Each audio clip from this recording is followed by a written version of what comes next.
Olá pessoal, boa noite, paz do Senhor a todos. Nós estamos aqui mais uma vez, nessa quinta-feira, para nós conversarmos um pouquinho mais sobre a Palavra de Deus, uma meditação nas Escrituras, um tempo para a gente deixar Deus falar no nosso coração, trabalhar na nossa vida, mudar nossos valores, mudar os nossos sentimentos, e no mover sobrenatural do Espírito trazer para nós, então, paz, trazer para nós esperança, trazer sentimentos que são realmente sentimentos que o Senhor quer promover dentro do nosso coração. Eu quero convidar então você, nesse instante, enquanto a gente está começando ainda essa nossa conversa, essa nossa meditação, convidar você, inclusive, para compartilhar com alguém essa nossa reunião, chamar alguém para estar junto conosco, para que a gente possa caminhar nessa unidade, a gente possa então também estar com outras pessoas, trazendo outras pessoas para esse momento tão especial. Eu quero orar também com você, convido você aí onde você estiver, na sua casa, no trabalho, onde você estiver ouvindo essa ministração, que você se coloque na presença do Senhor para Deus falar ao teu coração também. Vamos juntos. Feche seus olhos, vamos estar orando. Pai eterno, nós estamos diante do Senhor e da Tua Palavra, e sabemos que o Senhor fala ao nosso coração, e sabemos que existe no Teu coração, Deus, uma vontade de compartilhar as coisas do Teu reino, as verdades, as coisas maravilhosas, as coisas que nós não conseguimos muitas vezes enxergar através dos nossos olhos naturais, mas são coisas do Senhor, coisas do Pai, coisas que são para nós, orientações para nós, promessas, verdades, enfim. Que o Senhor fale ao nosso coração nesse tempo. Nós nos colocamos à disposição, então, do Teu Espírito, para sermos transformados nesse momento e abençoados. Em nome de Jesus. Amém. Quero começar aqui um texto com vocês, compartilhando um texto. O texto está na carta de Paulo aos Romanos, no capítulo 13, do versículo 8 até o versículo 14. O texto diz assim: a ninguém devais coisa alguma, senão o amor recíproco, pois quem ama ao próximo tem cumprido a lei. Com efeito, não adulterarás, não matarás, não furtarás, não cobiçarás, e se há algum outro mandamento, tudo nessa palavra se resume: amarás ao teu próximo como a ti mesmo. O amor não faz mal ao próximo, de modo que o amor é cumprimento da lei. E isso fazei, conhecendo o tempo, que já é hora de despertardes do sono, porque a nossa salvação está agora mais perto de nós do que quando nos tornamos crentes. A noite é passada e o dia é chegado. Dispamo-nos, pois, das obras das trevas e vistamo-nos, pois, das armas da luz. Andemos honestamente, como de dia, não em glutonarias e bebedeiras, não em impudicícias e dissoluções, não em contendas e inveja, mas revesti-vos do Senhor Jesus, e não tenhais cuidado da carne em suas concupiscências.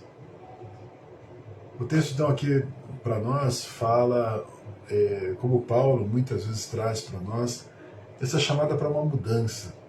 E a carta aos Romanos, ele fala justamente sobre uma prática. O texto, não só esse que nós lemos, mas o texto da carta toda fala muito sobre uma prática cristã.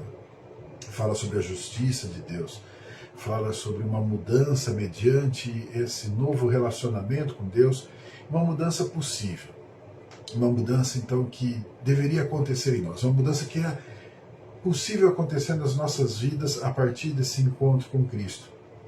No versículo 11, que é o versículo central daqui que nós lemos nessa noite, diz assim: e isto fazei conhecendo o tempo, que já é hora de despertardes do sono, porque a nossa salvação está agora mais perto de nós do que quando nos tornamos crentes. É interessante essa expressão, porque Paulo está dizendo de uma aproximação de algo que se completaria na salvação. Ele diz aqui, a nossa salvação agora está mais perto do que na hora em que nós nos tornamos crentes. Quando nós nos tornamos crentes, a salvação chegou até nós, mas parece que ela está mais perto agora. E nós entendemos que muitas vezes o conceito da salvação ele precisa ser trabalhado como um conceito de desenvolvimento, como um conceito de transformação. Não que a gente não seja salvo no momento que a gente encontra Cristo. Nós somos salvos, mas ela só se completa lá na frente. Ela só se completa ou quando Jesus retorna para buscar a igreja, ou quando nós, então, de alguma forma, temos uma mudança, porque nós morremos, nós partimos dessa vida. Nesse momento, parece que não tem mais nada para fazer. Nesse momento, então, nós não temos mais outras atitudes. Não conseguimos mais cooperar com esse processo. Tanto é verdadeiro que nós nos convertemos e ainda assim, nessa jornada, depois de convertidos, ainda nós vemos o inimigo se levantando contra nós. Nós vemos, então, uma investida de Satanás justamente para que a gente não chegue lá no final. Para que a gente não chegue e seja encontrado fiel e seja efetivamente salvo. Então Paulo, quando ele diz que a nossa salvação está mais perto agora do que na hora do que nós nos tornamos crentes, ou seja, nós somos crentes, mas estamos mais perto da salvação. Estamos chegando mais perto da salvação. E ele traz uma expressão muito interessante quando ele diz que já é hora da gente despertar de um sono. Parece que está na hora da gente acordar. E o tema dessa mensagem é justamente esse, está na hora de acordar. Na hora da gente despertar efetivamente de um sono. Esse sono, então, que muitas vezes estamos envolvidos, que parece que nos embala, parece que nos leva de uma forma mais tranquila, de uma forma mais suave, é um lugar onde a gente não tem muita atitude. É uma forma onde a gente não se posiciona, onde a gente, de alguma maneira, é levado, é conduzido. A gente não é ativo, a gente não se posiciona de uma forma a fazer parte efetivamente. Nós estamos dormindo. Nós estamos descansando, nós estamos repousando. E enquanto nós estamos fazendo isso, outros estão acordados. Enquanto nós estamos fazendo isso, as coisas estão de alguma forma se movimentando. O texto diz, olha, está na hora da gente acordar. Está na hora da gente, então, se posicionar. Está na hora da gente se colocar de uma forma diferente. Se nós considerarmos todos os sinais escatológicos que aparecem para nós, nós estamos vendo que realmente Jesus está às portas. Bom, se Jesus está às portas, significa então que está finalizando aquele ciclo, finalizando aquele período que é o período de se efetivar a minha salvação. A salvação está mais próxima agora. Jesus está às portas. Ainda que eu possa ter um encontro, uma passagem dessa vida para outra, individualmente, mas de toda forma, Jesus está às portas.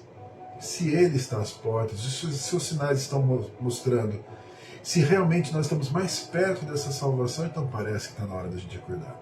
Está na hora da gente se posicionar, da gente sair desse estado que é um estado de falta de atividade, de apatia, e a gente se posicionar de alguma forma.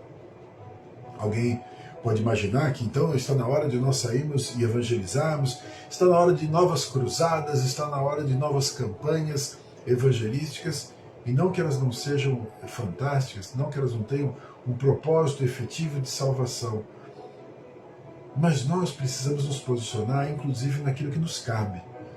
Nós precisamos acordar e sair dessa letargia para um lugar que nos cabe, para um lugar que é nosso, para um lugar que nós somos efetivamente chamados. E a primeira coisa então que eu quero falar aqui com vocês é justamente a ideia da gente rejeitar as obras das trevas, como diz aqui o texto. O texto diz aqui no versículo 12, a noite é passada, o dia é chegado, dispamo-nos, pois, das obras das trevas. É um tempo da gente entender o que é certo, o que é errado. E a gente sabe que a nossa salvação, ela não é uma salvação por conta do nosso acerto, a salvação é pela graça. Sabemos que Deus enviou Jesus para morrer no nosso lugar e nós somos salvos ainda estando nos pecados, ainda estando nos erros. Nós somos alcançados naquele lugar. Mas está na hora da gente mudar de atitude, está na hora da gente se arrepender efetivamente daquilo que é errado. Porque nós temos agora um entendimento diferente, nós temos uma sabedoria. Nós então podemos rejeitar as obras que nós agora identificamos como obras das trevas. Isso é uma atitude. Isso é sair do sono, isso é sair daquele lugar do descanso. Isso é realmente acordar. Acordar para ver que tem coisas que efetivamente estão fora dos planos de Deus. Que efetivamente não casam com as coisas de Deus. Então não adianta eu me fingir de morto e deixar as coisas passar. Não adianta, vamos deixar assim mesmo. Não, está na hora da gente acordar, está na hora da gente se posicionar. A nossa salvação está mais próxima, mas a dos nossos irmãos, dos nossos amigos, dos nossos parentes também está mais próxima. Ou seja, estamos todos caminhando para o mesmo lado, e se nós, então, nós acordarmos, nós poderemos fazer a diferença para a nossa vida e para a vida do outro. Há necessidade da gente olhar com sabedoria para essas verdades. Eu vou ler um texto aqui da primeira epístola de João, capítulo 5, versículo 18 até o versículo 20. Diz assim para nós: sabemos que todo aquele que é nascido de Deus não peca, mas o que de Deus é gerado conserva-se a si mesmo, e o maligno não lhe toca. Sabemos que somos de Deus e que todo mundo está no maligno. Sabemos que já o Filho de Deus é vindo e nos deu entendimento para conhecermos o que é verdadeiro. E no que é verdadeiro estamos, isto é, em seu Filho Jesus Cristo. Esse é o verdadeiro Deus e a vida eterna. O texto então diz aqui para nós que agora, nós estamos num outro lugar, onde nós temos o entendimento e conhecemos aquilo que é verdadeiro. E então nós entendemos que nós não estamos mais vivendo no pecado. O texto diz, nós não pecamos, nós não caminhamos no pecado de uma forma ignorante como nós vivíamos antes. Nós não caminhamos no pecado sem perceber que estamos no pecado. Nós temos agora a opção de não pecar, nós temos a opção agora de fazer aquilo que é certo. Nós já sabemos aquilo que de alguma forma está fora da vontade de Deus. Não dá para a gente continuar fingindo que está tudo bem, aquilo que não está bem. Não dá para a gente fingir que as coisas estão indo numa boa, que não tem problema nenhum, e continuar tendo atitudes que vão contra aquele que tem um conhecimento da verdade. Eu quero enfatizar aqui, não significa que eu fazer o certo é que vai me dar a porta para a entrada no céu. Não significa isso, não é isso que a palavra nos diz. A palavra nos diz que nós recebemos a Cristo como Salvador quando nós estávamos no pecado, mas nós somos chamados agora para uma atitude diferente. Não dá para fingir então que não existem erros. Nós temos agora uma participação, nós conhecemos aquilo que é verdadeiro. Aquilo que é verdadeiro, o Senhor verdadeiro. Aquele que reina sobre nós, a verdade que é revelada através de Cristo Jesus, para que a gente possa realmente se posicionar. Se nós não tivermos uma mudança de atitude, se a gente permanecer repousando nesse momento, talvez a gente se assemelhe com aqueles que de alguma forma rejeitam a palavra de Deus. João 3, Evangelho de João, capítulo 3, versículo 20 e 21, diz assim: todo aquele que faz o mal odeia a luz e não vem para a luz para que as suas obras não sejam reprovadas. Mas quem pratica a verdade vem para a luz, a fim de que as suas obras sejam manifestas, porque são feitas em Deus. Ou seja, eu quero trazer na luz, eu quero que fique evidente. E isso não é de forma nenhuma estar se vangloriando, isso não é de forma nenhuma estar se exibindo, mas é justamente a gente demonstrar que existe fruto na nossa vida. Teve mudança na nossa vida, teve transformação na nossa vida. Porque aquele que faz o mal, diz o texto, ele permanece na penumbra, no escuro. Porque se ele vem na luz, aparece que ele está fazendo mal. Então ele fica ali na noite, ele fica no escuro, ele fica naquele lugar onde não aparece. É o lugar onde se dorme, é o lugar onde se descansa. É o lugar onde muitas vezes nós nos colocamos para que a gente não seja confrontado nas nossas falhas, nos nossos erros. É importante a gente colocar a luz sobre os nossos erros. É importante a gente colocar a luz sobre as nossas falhas. Deus não chama pessoas que são perfeitas, Ele não espera que a gente seja perfeito para Ele chamar. Ele chama eu e você como pecadores, mas com a possibilidade de uma transformação.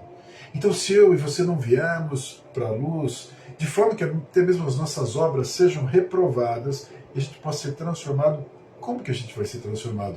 A gente vai continuar dormindo nas trevas. A gente vai continuar naquele mesmo lugar.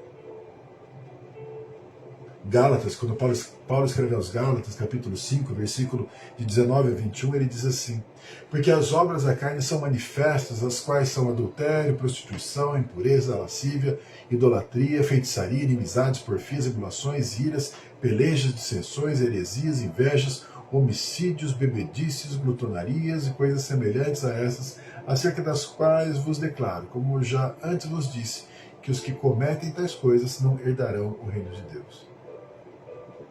É interessante que o texto diz aqui que não vão herdar o reino de Deus. Ou seja, é possível então, quando nós estamos falando aqui de obras da carne, é possível então eu ter tido um encontro com Cristo e permanecer ainda à mercê da minha carne. Porque o texto não está dizendo que essas pessoas que fazem isso, elas não são salvas, ou seja, elas estão fora do plano de salvação, ou elas não tiveram um encontro com Jesus, não é isso que está dizendo. Está dizendo o que são as obras da carne e que elas se manifestam, aquilo que aparece, aquilo que continua de alguma forma sendo uma marca daquela pessoa, diz que os que cometem tais coisas não herdarão o reino de Deus. Dá para entender que herdarão é algo futuro? Dá para entender que é algo que ainda está por acontecer? Esse é um alerta para nós, porque muitas vezes nós deixamos prevalecer a carne. Nós somos formados hoje de carne e espírito. É uma luta do espírito contra a carne. Se por acaso essa carne estiver prevalecendo, essa carne vai gerar algo. Ela vai fazer algo aparecer, algo se evidenciar. Algo ser a minha cara, algo ser a minha marca, algo ser o meu rótulo. E essas pessoas, nessas práticas, diz o texto, elas não vão herdar o reino. Então é um alerta para mim e para você, porque nós podemos, no equívoco, no erro, permanecer no erro e nas obras da carne. Então nós, quando consideramos a verdade de que nós temos um entendimento sobre tudo isso, gera então uma mudança de atitude. Gera uma rejeição a essas obras das trevas, a essas obras da carne, a tudo aquilo que nos afasta. Então nós temos um distanciamento dessas coisas. Nós queremos ficar longe realmente dessas coisas. Nós queremos nos distanciar daquilo que nos faz mal, porque sabemos que o caminho disso é a morte. Logo, então o segundo item que eu quero falar com vocês é justamente a ideia de vestir ou revestir ou se cobrir de algo diferenciado. Quando eu rejeito algo que é ruim, eu então devo acrescentar algo de bom na minha vida.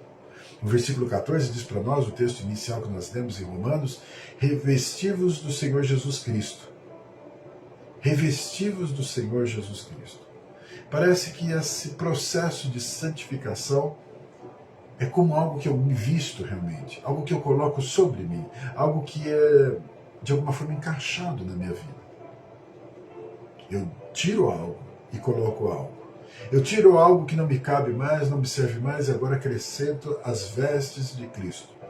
Vestes alvas, vestes limpas, vestes de santidade, vestes que de alguma forma também me identificam com esse plano da salvação. É aquela roupa, aquela veste espiritual que faz com que a gente seja parecido com aqueles que estão celebrando as bodas.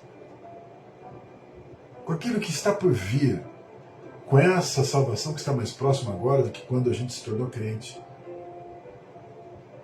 A palavra de Deus traz uma parábola, a parábola justamente das bodas, que fala justamente sobre um revestimento digno para estar nas bodas. Mateus 22, versículo de 11 a 14.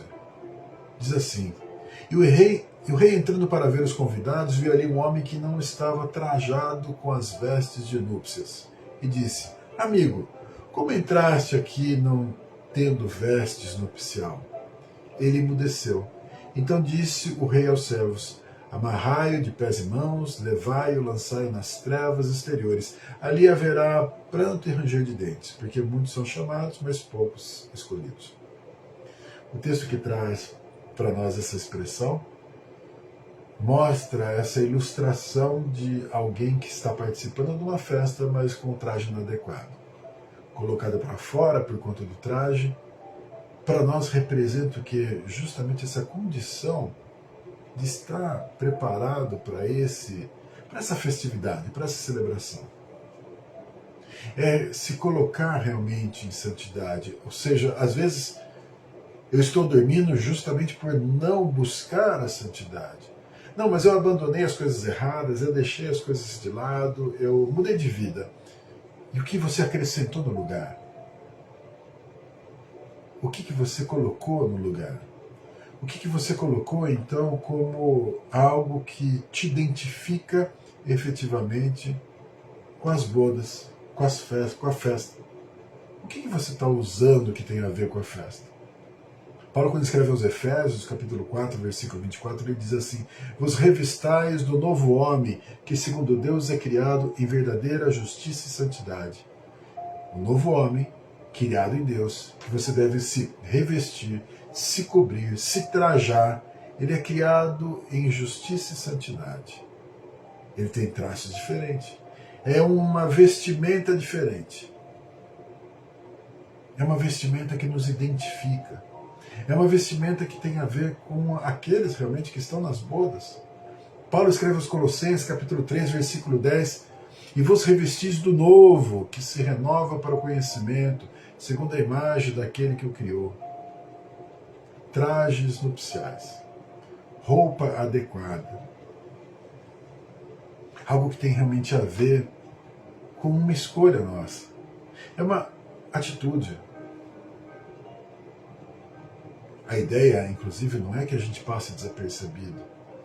Não é que a gente se converteu, então como a gente é diferente desse mundo, como a gente se distingue desse mundo, como a gente não se mistura porque nós nos despojamos do velho homem, então a gente deve passar desapercebido. Não, nós vamos nos revestir de algo diferente.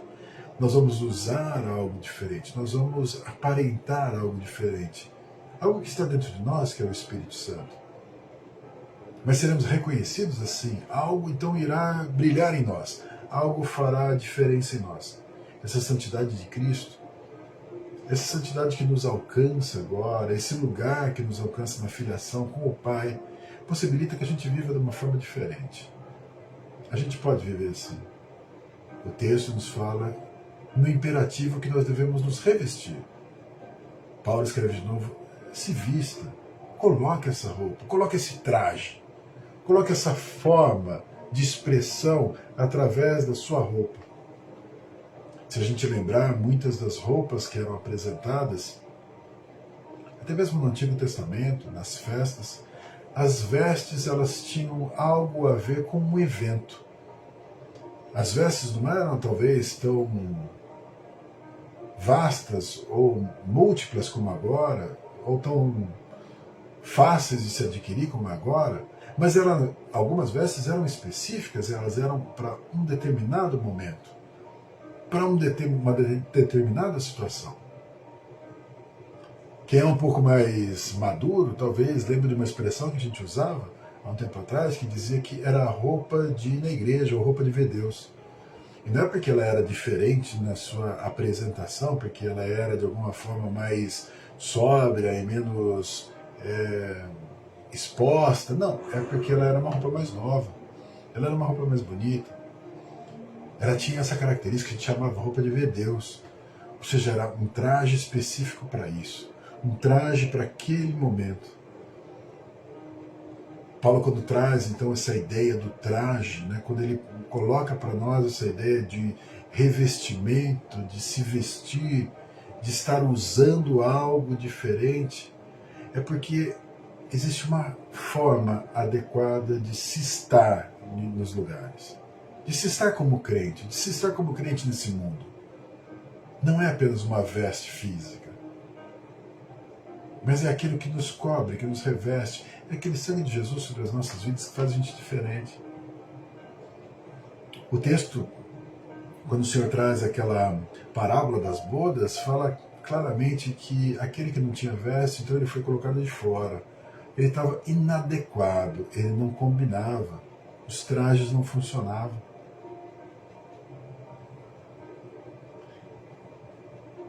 Quem identifica isso é o rei, vendo que esse traje não está bom.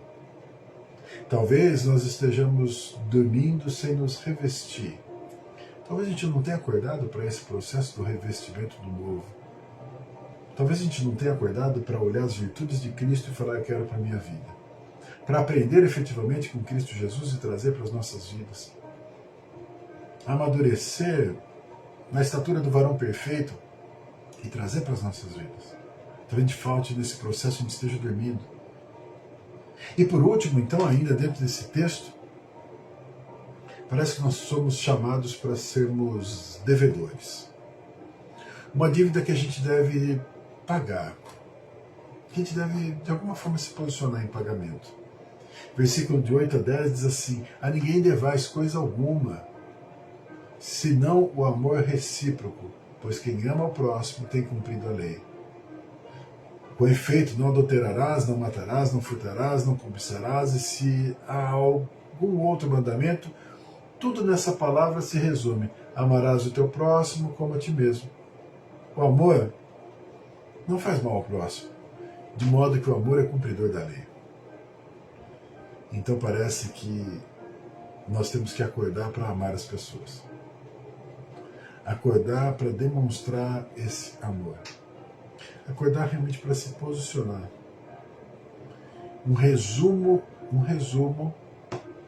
dos mandamentos que se voltam para o outro é: ame o próximo.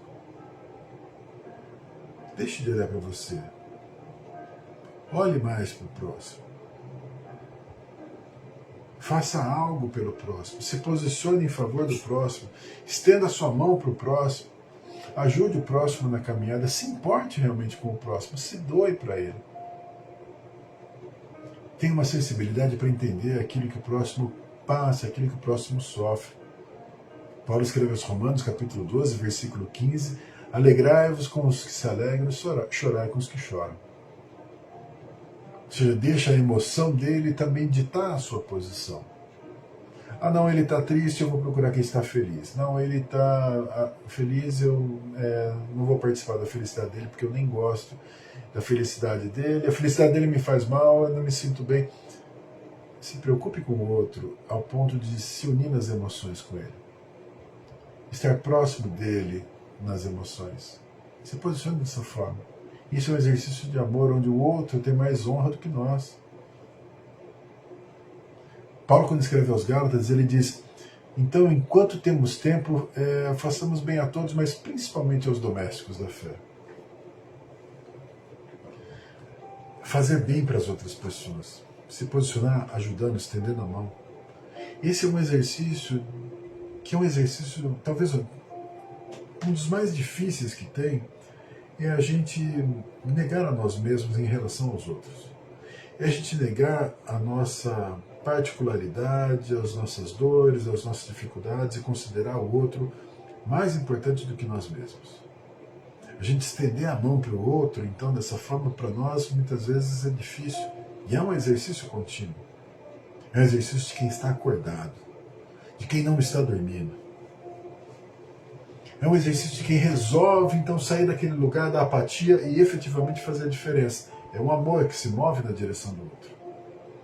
Isso é tão real que o próprio Senhor Jesus diz, João 13, 35, nisso todos conhecerão que sois meus discípulos, se amardes uns aos outros.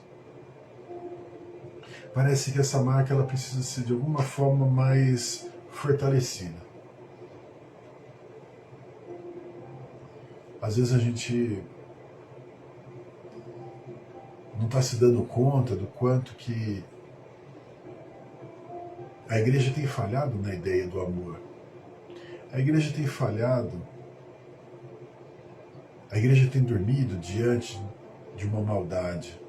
A palavra de Deus diz que no final dos tempos o amor de muitos iria se esfriar por conta de uma iniquidade que iria se explodir, iria se multiplicar. Nós estamos vendo isso. A iniquidade está então explodindo, ela está tomando conta. É bíblico isso, a Bíblia já dizia que seria assim. Diz então que nesse cenário o amor de muitos ia esfriando. E parece que então nesse momento a igreja perde um pouco a sua identidade de amor. Posso dizer que a igreja nessa hora está dormindo quando ela não ama. Porque amar é um exercício. Amar não é simples, amar exige uma disposição, um empenho, exige um movimento em direção ao outro. Menos de mim e mais do outro, e nós estamos muitas vezes falhando. E talvez você olhe para a igreja e ache, não, a igreja é o lugar de amor, mas porque você está dentro da igreja. Porque muitas pessoas que estão lá fora, elas não enxergam mais a igreja assim. Jesus, quando diz a respeito do amor aos outros como marca, ele diz: nisso todos conhecerão que sois meus discípulos, se amardes uns aos outros. Parece que existiu um testemunho da igreja que está se perdendo por conta de uma falta de amor. Sim, por conta de uma multiplicação da iniquidade, mas a igreja deveria resistir a isso. A igreja não pode dormir e deixar isso simplesmente acontecer. A igreja não pode simplesmente ficar, até mesmo esperando Jesus voltar, fechado em si mesmo, achando que, ok, as outras pessoas, elas são meus inimigos, elas que fiquem, eu quero ir com Cristo. Nós estamos aqui para amar as pessoas. E se não é essa a marca que está ficando lá fora, irmãos, a gente está dormindo.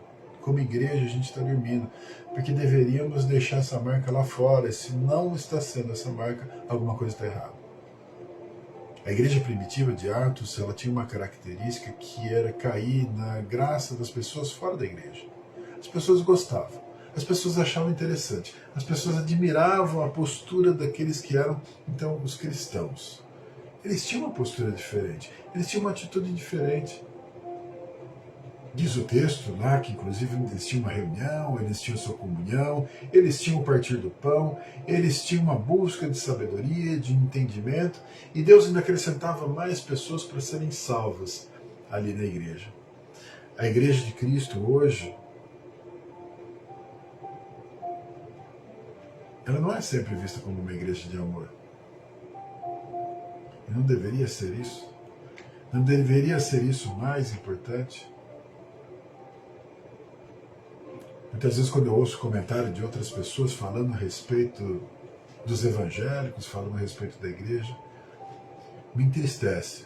Eu sei que o inimigo tenta cegar, eu sei que o inimigo tenta, de alguma forma, desvirtuar, afastar essas pessoas da verdade, mas me entristece ver a marca que a igreja muitas vezes tem deixado de uma forma desnecessária, simplesmente vaidosa, orgulhosa e soberba, quando ela deveria ser uma marca de amor. Era simples. Jesus, mesmo sendo o Senhor dos Senhores, Rei dos Reis, ele não foi reivindicar grandes coisas, ele não foi reivindicar lugar. Ele morreu na cruz. Quando questionado se era realmente um rei, ele diz: você que está falando. Jesus, então, tinha um amor tão grande pelas pessoas que ele entendia que esse era o caminho.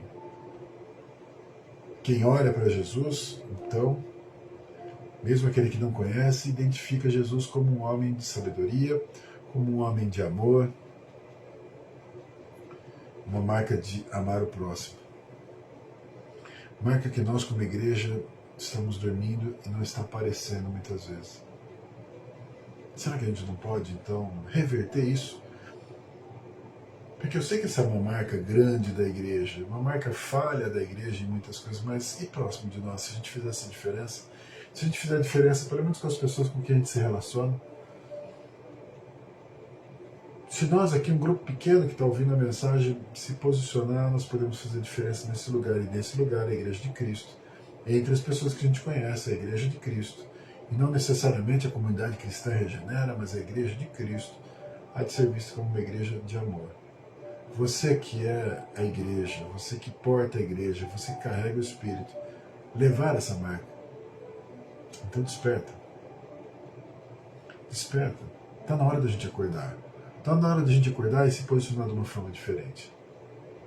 A gente fazer algo de diferente no fim dos tempos, na última colheita, nesse último instante. Como diz Paulo, eu vou trazer de novo o versículo 11 lá do texto de Romanos, capítulo 13, que nós lemos aqui, versículo 11, diz: isso fazei conhecendo o tempo, que já é hora de despertar do sono, porque a nossa salvação está agora mais perto de nós do que quando nos tornamos crentes. Está na hora da gente acordar. Está na hora da gente despertar. Está na hora da gente se posicionar, porque o tempo está acabando. Tenha certeza que tem gente que vai conhecer a Cristo através da sua vida. Tem gente que vai se posicionar diante de Cristo, vai se surpreender com o amor de Cristo através da sua vida, do seu testemunho, da sua história. Deixa acontecer na sua vida. Deixa Deus tomar conta de você. Deixa Ele usar você. Para isso você tem que estar acordado. Para isso você tem que estar desperto. Para isso que a gente tem que sair desse lugar que é do sono, que é o lugar da apatia. E sim, vamos nos posicionar. Vamos fazer a diferença. Amém? Quero orar com você sobre essa verdade, sobre esse posicionamento, sobre essa necessidade que todos nós temos de mantermos vigilantes, acordados, atentos. Deus vai usar a nossa vida. Amém? Quero orar com você. Senhor Deus,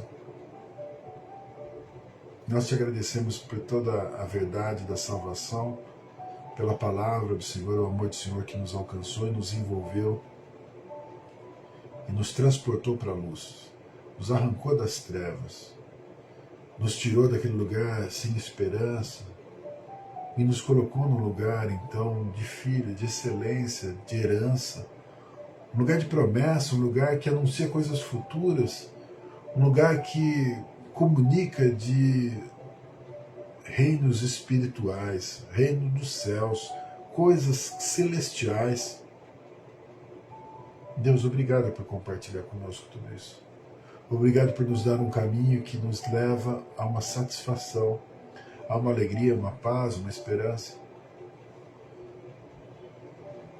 É verdade, Deus, que nós somos consolados, nós somos envolvidos pelo Teu Espírito e somos convidados, sim, Deus, a descansar em promessas, a esperar no Senhor, a aguardar no Senhor. Mas também sabemos, Deus, que não somos chamados para ficar dormindo. Somos chamados para permanecermos vigilantes, acordados e posicionados para fazer a diferença. Rejeitando as obras das trevas, nos revestindo do novo e de alguma forma frutificando em amor, transbordando em amor. Nós queremos fazer essa diferença. Nós queremos, ó Deus, nos posicionar dessa forma, porque tudo isso é uma atitude. A atitude de rejeitar as coisas erradas das trevas, a atitude de revestir do novo e a atitude de amar. Nós queremos ter essa atitude, queremos ter esse posicionamento. Portanto, toma a nossa vida aqui, Senhor, toma a vida de cada um dos teus filhos que ouve essa mensagem e fortalece nesses últimos tempos. Fortalece nesse tempo onde, nitidamente, a nossa salvação está mais próxima do que no dia que nós nos tornamos crentes. Pai, usa a nossa vida, abençoa a nossa vida, flui através de nós.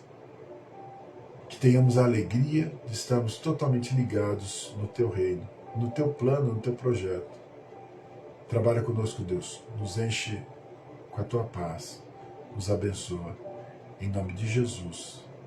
Amém. Amém. Glória a Deus.